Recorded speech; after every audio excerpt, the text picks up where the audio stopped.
Atheist ہیں جو خدا کا ہی انکار کرتے ہیں کہ خدا ہے ہی نہیں، کوئی دین ہے ہی نہیں۔ آج میں ان کے سلسلے میں عرض کروں گا کہ آخر ایسا کیسے ہو سکتا ہے کہ کوئی خدا ہی نہیں۔ یہ اور بات ہے کہ ایک ہے، دو ہے، کون ہے، اس پر الگ بحث، لیکن جن لوگوں نے کہا ہے ہی نہیں تو مجھے تعجب ہوتا ہے کہ آخر عقل تمہاری ہے یا نہیں۔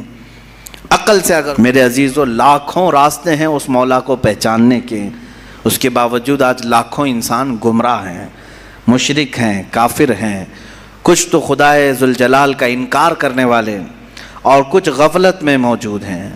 لیکن وہ خوش نصیب انسان ہے جسے اللہ کی معرفت حاصل ہو گئی، رب تعالیٰ نے اپنی طرف اسے راستہ دے دیا اور وہ اپنے مالک کو پہچانا اور اپنے سر کو محفوظ رکھا صرف اسی بارگاہ میں جھکانے کے لیے۔ وہ دنیا کا عظیم انسان ہے، وہ دنیا کا خوش نصیب انسان ہے۔ باقی سب جو بھولے بھٹکے ہیں، راستہ بھٹکے ہوئے ہیں، ان کے لیے ہمیں کہا گیا کہ تم انہیں سیدھے راستے کی طرف بلاؤ۔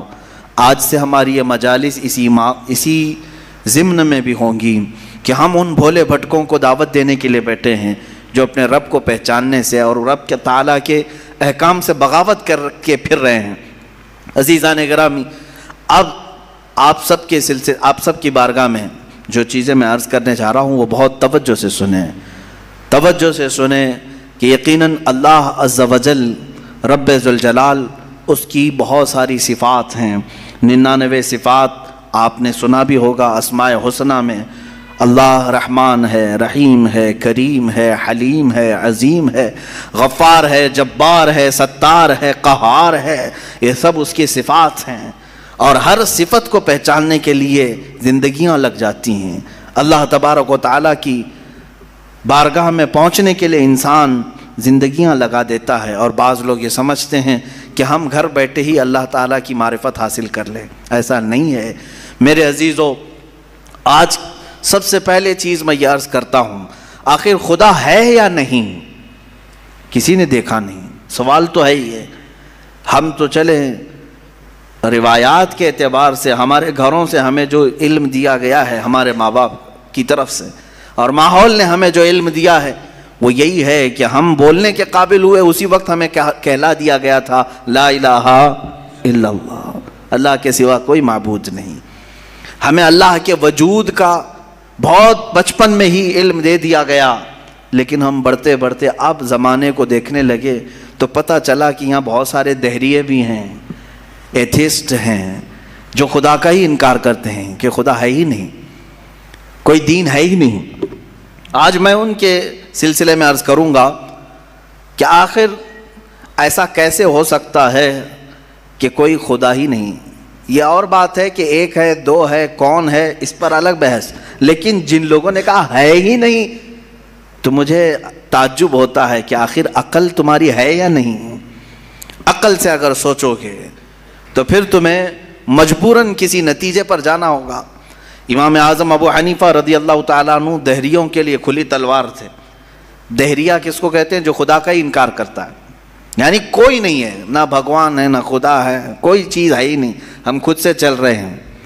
امام اعظم رضی اللہ تعالیٰ عنہ کی بارگاہ میں ایک جماعت آئی ملحدین کی، اور وہ تلواریں لے کر کے ہی آتے تھے کہ موقع پا کر کے انہیں قتل کر دے۔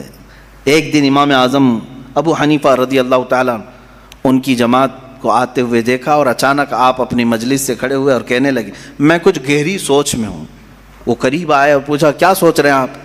کہا کہ میں نے سنا ہے کہ ایک سمندر میں کشتی چل رہی ہے اور اس پر سامان خود سے لد جاتا ہے، اور بڑی برابر منزلوں پر وہ رکتی ہے اور اپنا سامان خود ہی اتارتی ہے، نہ اسے کوئی چلاتا ہے، نہ لوڈنگ ان لوڈنگ کرنے والے کوئی مزدور ہیں، وہ خود بخود سامان لیتی ہے، خود بخود سامان اتارتی ہے۔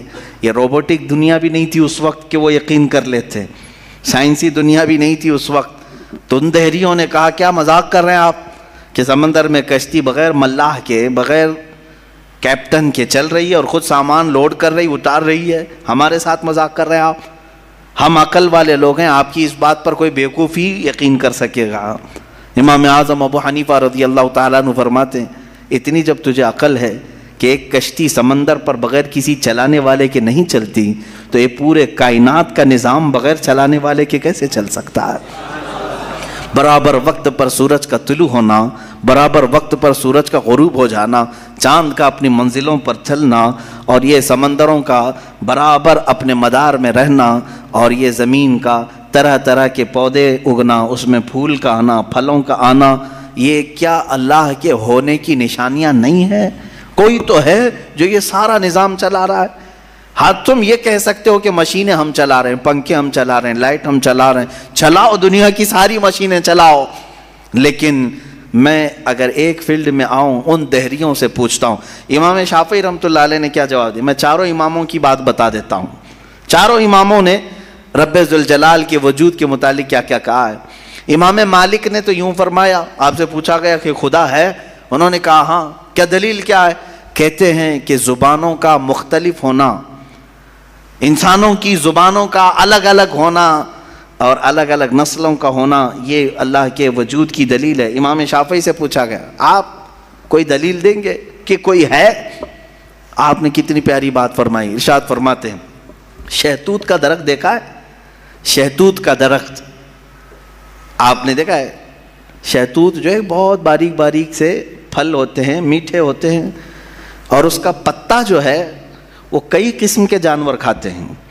شہتوت کے پتے کو شہد کی مکھی بھی چوستی ہے، شہتوت کے پتے کو گائے بکریاں بھی کھاتی ہیں، ہرن بھی کھاتی ہے، یہ سب کے سب شہتوت کے پتے کو کھاتے ہیں۔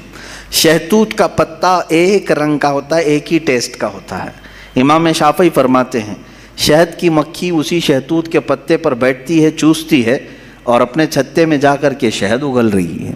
بکریاں اور گائے اس شہتوت کے پتے کو کھاتی ہیں، مینگنیاں ڈال رہی ہیں یا دودھ دے رہی ہیں۔ اسی شہتوت کے پتے کو ہرن کھاتی ہے، ہرن نافع پیدا کرتی ہے جو مشک کی طرح ایک نافع ہوتا ہے، نہایت ہی اچھی خوشبو اس کے اندر آتی ہے۔ امام شافعی فرماتے ہیں ایک شہتوت کا پتا بکری میں جائے تو الگ اثر کرے، شہد کی مکھی میں جائے تو الگ اثر کرے، گائے میں جائے اور ہرن میں جائے تو الگ اثر کرے، آخر ایک شہتوت کے پتے سے نافع، دودھ اور شہد بناتا کون ہے؟ بناتا کون ہے؟ اسی میں امام شافعی فرماتے ہیں ہم روٹی کا ایک ٹکڑا کھاتے ہیں، روٹی کا ایک ٹکڑا کھاتے ہیں، اندر جسم میں یہ روٹی جانے کے بعد آپ سب کو معلوم ہے اس میں سے کچھ حصہ گوشت بنتا ہے، کچھ حصہ خون بنتا ہے، کچھ حصہ پیپ بنتا ہے، کچھ حصہ منی بنتا ہے، باقی کا بچا ہوا فضلہ پخانہ بن کر نکل جاتا ہے۔ ایک روٹی گیہوں کی کھاؤ، جو کی کھاؤ، جوار کی کھاؤ، روٹی ایک ہی طرح کی ہے، اور اس سے گوشت کون بناتا ہے، خون کون بناتا ہے، اور پیپ کون بناتا ہے، منی کون بناتا ہے، سب کی الگ الگ قسمیں ہیں۔ امام شافعی فرماتے ہیں تمہاری ہزاروں مشینیں ایک طرف، لیکن اندر جو نظام چلاتا ہے وہ کوئی تو ایک ہے، کوئی تو ہے، تمہیں ماننا ہوگا۔ میں دہریوں کے متعلق کہہ رہا ہوں جو ملحدین ایتھیسٹ ہیں، جن کا کہنا ہے کہ کوئی ہے ہی نہیں، کوئی خدا ہے ہی نہیں، تو ان سے میں کہتا ہوں کوئی بتاؤ تو صحیح آخر یہ چلا کون رہا ہے، یہ کون چلا رہا ہے، ہمارے جسم کے اندر کا نظام کون چلا رہا ہے؟ اور قرآن نے انہی کی طرف بار بار اشاروں میں بتایا ہے، آیات میں، کہ کیا تم دودھ کو نہیں دیکھتے؟ دودھ کہاں سے پیدا ہوتا ہے؟ کہ اللہ تعالیٰ فرماتا ہے کہ ہم نے دودھ کو گائے کے خون اور اس کے گوبر کے بیچ میں سے پیدا کیا ہے۔ اس کا فضلہ گائے کا گوبر ہے پیٹ کے اندر، اور اس کا خون بھی ہے، خون نہایت ہی سرخ، گوبر نہایت ہی الگ رنگ کا، اور اس کے بیچ سے صاف و شفاف دودھ کا نکلنا، دودھ آتا ہے، نہ کبھی اس میں گوبر کی بو آئی، نہ کبھی خون کا رنگ آیا۔ قرآن کہتا ہے آخر یہ کون ہے جو اس طرح صاف ستھری غذا نکالتا ہے تمہارے لیے؟ کیا شہد کی مکھی کو نہیں دیکھتے؟ قرآن کہتا ہے جب وہ ڈنک مارتی ہے تو اس کے زہر کا کوئی علاج نہیں ملتا۔ شہد کی مکھی اگر ڈنک مارے تو زہر چڑھ جاتا ہے اور کئی لوگوں کی موت بھی ہوتی ہے، لیکن وہی اپنے چھتے پہ بھی تھوکے تو وہ نہایت ہی میٹھی غذا ہے، نہایت ہی میٹھی غذا ہے۔ شہد کی مکھی اپنا رس چھتے پر ڈالے تو وہ دنیا کی سب سے اچھی غذا، وہی اگر کسی کو ڈنک مارے تو سب سے برا زہر ہے۔ اعلیٰ حضرت رضی اللہ تعالیٰ عنہ نے اپنے آپ کو یوں فرمایا ہے کہ میں وہ شہد کی مکھی ہوں جس کی مٹھاس کا بھی جواب نہیں، جس کے ڈنک کا بھی جواب نہیں۔ یہ تو ضمناً میں نے بات عرض کی، خدا قدیر و جبار کے وجود پر میرے عزیزو ایک دو نہیں، لاکھوں مثالیں دنیا میں ہیں، لاکھوں مثالیں۔ ابھی تو کائنات کے رازوں تک ہم پہنچے ہی کہاں ہیں؟ سمندر کے اندر کی دنیا، پیڑ پودوں کے اندر کی دنیا۔ اب آئیں امام احمد بن حنبل رضی اللہ تعالیٰ عنہ، یہ کیا فرماتے ہیں؟ آپ سے پوچھا گیا خدا ہے؟ کوئی دلیل ہے آپ کے پاس؟ کہتے ہیں میں تمہیں بتاتا ہوں، ایک قلعہ ہے ایسا کہ چاروں طرف سے بند، نہ ایک سوراخ جانے کا راستہ، نہ اس پہ کھڑکی، نہ دروازہ، کچھ بھی نہیں، ہوا تک نہیں جا سکتی، پورا بند ہے، اور اندر اس کے نہایت ہی چمکدار موتیوں کی طرح ہے۔ پھر اچانک اس قلعے میں اچھلتا کودتا ہوا ایک جان والا پیدا ہوتا ہے، اور پھر وہ اس قلعے سے باہر آتا ہے۔ امام احمد بن حنبل کی ان باتوں کو سن کر لوگوں نے پوچھا ایسا کیسے ہوتا ہے؟ بند قلعہ، ہوا بھی نہیں جاتی، کوئی سوراخ بھی نہیں، اور اس کے اندر سے کوئی اچانک پیدا ہوتا ہے۔ امام احمد بن حنبل فرماتے ہیں یہ تو روز ہوتا ہے، مرغی کے انڈے میں نہیں دیکھتے۔ مرغی کا انڈا مجھے بتاؤ اس میں کتنی کھڑکیاں ہیں؟ انڈا تو اوپر سے پورا بند ہوتا ہے، ہوا تک نہیں جاتی، لیکن مرغی اس کو گرم کرے۔ اب تو مشینوں سے بھی ہوتا ہے۔ مجھے یہ بتاؤ انڈے کی زردی اچانک ایک جاندار چوزے کی شکل کیسے اختیار کرتی ہے؟ کون ہے جو اسے چونچ دیتا ہے؟ کون ہے جو اسے پر دیتا ہے؟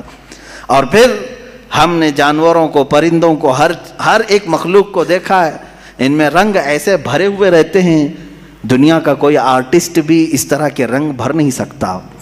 کیا ہم مور کو نہیں دیکھتے؟ طرح طرح کے خوبصورت اس میں ڈیزائن کیے گئے ہیں، ایسا لگتا ہے کہ کوئی قلم لے کر کے ڈیزائن کیا ہے، کوئی برش سے ڈیزائن کیا ہوا ہے۔ نہیں میرے عزیزو، یہ قدرت کی شاہکاریاں ہیں، رب ذوالجلال کی شاہکاریاں، اور تم بے شمار خوبصورت مخلوقات کو دیکھو گے۔ پھر میں ان دہریوں سے پوچھتا ہوں آخر ان تمام کو پیدا کرنے والا کوئی تو ہوگا، تم لاؤ ڈھونڈ کر کے آخر کون ہے یہ سب پیدا کرتا ہے۔ یہ تو تخلیق، نظریے تخلیق، خدا کو پہچاننے کے 4 نظریے دنیا میں مشہور ہوئے ہیں۔ الہیات، اس کو علم الہیات کہتے ہیں جو میں بیان کر رہا ہوں، تھیولوجی، سائنس کے نظریے سے بھی، یعنی اللہ کو پہچاننے کے لیے، خدا کو ڈھونڈنے کے لیے نظریے بنائے گئے۔ فلسفیوں نے الگ، سائنٹسٹ نے الگ، علماء ربانیین نے الگ، حکماء نے الگ، سب کے اپنے اپنے نظریے ہیں۔ ہم اللہ رب العزت کو نظریے تخلیق سے واضح کرتے ہیں، لوگوں کے سامنے بتاتے ہیں کہ اللہ پیدا کرنے والا ہے، کیونکہ قرآن پاک میں جگہ جگہ اس نے، اللہ تعالیٰ نے اپنی ربوبیت کا، اپنی تخلیق کا اظہار جو فرمایا ہے وہ یہی فرمایا کہ تم اتنے کمزور ہو کہ ایک مکھی کو نہیں بنا سکتے، ایک مکھی پیدا نہیں کر سکتے، کتنے کمزور ہو، اور وہ رب ذوالجلال ہزاروں کروڑوں مخلوقات روزانہ بناتا ہے، روزانہ انہیں موت بھی دیتا ہے، حیات و ممات اسی کے دست قدرت میں ہے۔ عزیزان گرامی وقار، اللہ تعالیٰ کی بے شمار صفات میں سے مجھے کئی صفات پر عرض کرنا تھا، میں سب سے پہلے اس کے وجود پر آپ کے سامنے یہ دلائل رکھا۔ عام مسلمان بھی کسی دہریے سے کہہ سکتا ہے کہ اللہ کے نہ ہونے پر جو تو اس قدر ناچ رہا ہے، آج ایتھیزم کا بہت زیادہ آج چل رہا ہے، وہ کہتے ہیں کوئی دین دھرم ہوتا نہیں، کچھ نہیں ہوتا ہے، کوئی خدا نہیں ہوتا، دنیا میں ایسے ہی چل رہا ہے۔ مذاق کر رہے ہو میاں، ابھی تک تو وہ آٹومیٹک گاڑی بھی نہیں آئی بغیر ڈرائیور والے، ابھی تم بول رہے ہو۔ بہرحال دنیا میں کوئی چیز کو بنانے والا ہوتا ہے، آٹومیٹک گاڑی آ بھی گئی تو میری اس دلیل کو یہ مت سمجھ لینا کہ گاڑیاں بغیر ڈرائیور کے نہیں چل سکتی۔ مفتی صاحب نے کہا آپ تھوڑے دنوں کے بعد آنے والی ہے، اس کا مطلب کیا بغیر ڈرائیور کے بھی سب چلتی ہیں؟ میری یہ دلیل اس لیے نہیں ہے، بغیر ڈرائیور والی گاڑی اگر چل بھی گئی تب بھی میں سوال کروں گا کہ اس کو آخر گاڑی کو بنایا کون ہے؟ یہ بنایا کون ہے؟ کوئی تو انسان بنایا ہوگا۔ تو اسی طرح سے ہر چیز کو دنیا کی آپ کو یہ علم لے کر کے جاتا ہے تھیولوجی کا کہ کوئی نہ کوئی اس کا پیدا کرنے والا ہے، بنانے والا ہے۔ فلسفی ان کے ہاں ایک قانون ہے، دور اور مسلسل، یعنی تسلسل، کنٹینیو کوئی چیز ہو نہیں سکتی. مثال کے طور پر مجھے پیدا کرنے والا کوئی ہے اور اس کو پیدا کرنے والا کوئی ہے، اس کو پیدا کرنے والا، یہ جو سوچ ہے تسلسل اس کو کہتے ہیں. کہیں جا کر کے سٹاپ ہونا پڑے گا، کہیں جا کے سٹاپ ہونا پڑے گا تمہیں. میں پیدا ہوا میرے باپ سے، میرے باپ پیدا ہوئے دادا سے، دادا پر دادا سے، یہ سلسلہ چل کر کے کہیں تو سٹاپ ہوگا، کہیں جا کے ختم ہونا ہے. تو فلسفی اس بات کو مانتے ہیں کہ دور اور تسلسل محال ہے، یعنی کنٹینیو ایسی جاتا رہے، یہ محال ہے. ان کے ہاں ایسا ہے. میرے عزیزو، اب اگر میں ان سے سوال کروں کہ جیسے بہت سارے لوگ بھگوانوں کو بھی مان لیے، جبکہ بھگوان کی بیوی بھی ہے، بھگوان کے بچے بھی ہے اور بھگوان کا باپ بھی ہے، تو پھر اب سوال آئے گا کہ بھگوان کا دادا کون، بھگوان کا پردادا کون؟ پھر وہ نسب چلے گا، کہیں تو جا کے رکنا ہے، کہیں تو جا کے رکے گا. بچے ہیں تو اب تک ان کی نسل کیوں نہیں؟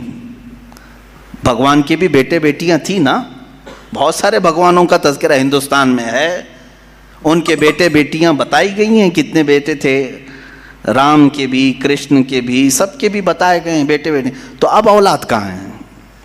باپ دادا کہاں تھے؟ میرے عزیزوں، میری اس بات کو یقیناً کوٹ کیا جائے گا. مجھے معلوم ہے چند دنوں پہلے یہ کہہ رہا تھا اورنگزیب کی اولاد برتن مانج رہی ہے، ٹیپو سلطان کی اولاد پنچر لگا رہی ہے. تجھے تو یہ ٹیپو سلطان اورنگزیب کی اولاد نظر آئی، ان کی کہاں ہے جن کا میں ذکر کر رہا ہوں؟ ان کی کہاں ہے؟ اور بہرحال اورنگزیب اور ٹیپو سلطان ان تمام کو چھوڑو، ان کی اولاد کو تو نے برتن مانجتے یا پنچر لگاتے تو دیکھا اللہ نے تو تجھے بانجھ بنا کر رکھا ہے. تیرے سے کوئی چیز نہیں آ سکتی سوائے گوبر اور غلاظت کے، کوئی چیز نہیں آ سکتی. میرے عزیزوں، میں یہاں عرض یہ کر رہا ہوں دور اور تسلسل، کہ اگر اس طرح کسی کا باپ ہے تو پھر دادا بھی ہوگا، دادا ہے تو پردادا بھی ہوگا، یہ چلتا رہے گا سلسلہ. یہ اسلام یہ ہے جس نے کہا قل هو اللہ احد اللہ الصمد لم یلد ولم یولد. کہو وہ اللہ ایک ہے، اللہ بے نیاز ہے. لم یلد، نہ وہ کسی سے پیدا ہوا ہے، ولم یولد، نہ اس سے کوئی پیدا ہوگا. اس سے کوئی لم یلد، اس سے کوئی پیدا نہیں ہوا اور نہ وہ کسی سے پیدا ہوا. یہاں ختم ہو گئی بات. اب نہ میرے خدا کا کوئی باپ ہے، نہ بیٹا ہے، نہ بھائی ہے، نہ بہن ہے. کہیں یہ تصور آئے گا ہی نہیں. تم ہم سے یہ سوال نہیں کر سکتے کہ اللہ کے آبا و اجداد کہاں ہے، اولاد کہاں ہے. ہم نے خدا کو مانا ہی ایسے ہے کہ وہ جسم و جسمانیت سے بھی پاک ہے، رشتہ داری سے پاک ہے، کوئی نہ اس کا ہمتا ہے، ایک ہی سب کی سنتا ہے. یہ اللہ تبارک و تعالیٰ کے متعلق ہمارا یقین یہی ہے. عزیزان گرامی وقار، دور اور تسلسل کا جو قانون ہے میں نے یہی بتایا کہ بعض لوگ اس چیز کے ذریعے سے بھی چاہیں تو ہدایت حاصل کر سکتے ہیں کہ کہیں تو جا کے ہمیں فل سٹاپ ہونا پڑے گا. کوئی تو ہے جو اینڈ ہے، اس کو کوئی پیدا کرنے والا نہ ہو، جا کر کے تمہیں ختم ہونا پڑے گا ایک نہ ایک جگہ. کہ کوئی تو ہے جو لاسٹ ہے، اس کو کوئی نہ پیدا کیا ہو. اگر اس کو بھی کوئی پیدا کیا ہے تو پھر یہ بھی بات ہے کہ اس کو بھی کوئی پیدا کیا ہوگا.